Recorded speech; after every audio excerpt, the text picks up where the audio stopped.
Well, I always know when he first speaks to me that if it's going to be good news or bad news, because I could tell by the sound, the tone of his voice. He gets very. I don't want to come. Maybe he kind of. It sounds like he's distancing himself because, we joke with each other, and he tells me he loves me, and I tell him I love him. But on these times when he's giving me bad news or delivering something unfavorable, he turns,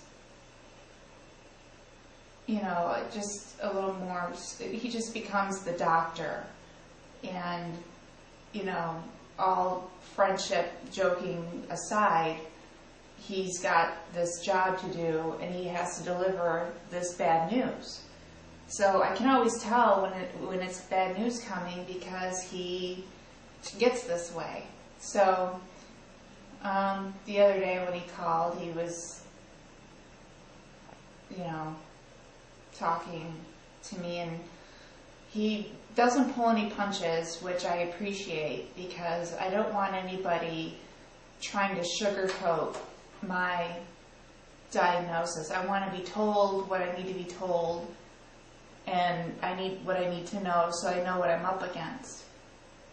And he does that, and he told me, that the cancer is active again in my lungs and in my liver, and we need to start chemotherapy again.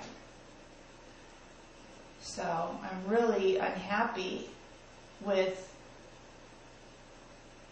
starting chemo again because I hate it, and it's so time consuming, and it takes me away from doing other things that I'd rather be doing or need to be doing.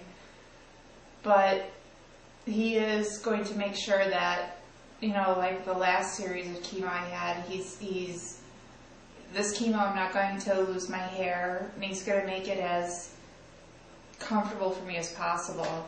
The first time I had the chemo, I was so screwed and so far gone. They had to really blast me with some awful chemotherapy that made me very sick and bald and sickly, and it was really horrible. But now they're just kind of like spot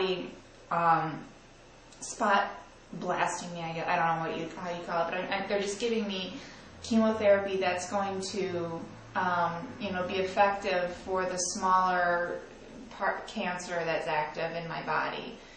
It's still very serious, but they don't need to go full throttle and blast me with something super bad and poison it. So this chemo he said it's a kinder, gentler version of something I've had before called Taxol, and I'll be getting that, and we'll see. This is going to do the trick. This is it. This is the last one.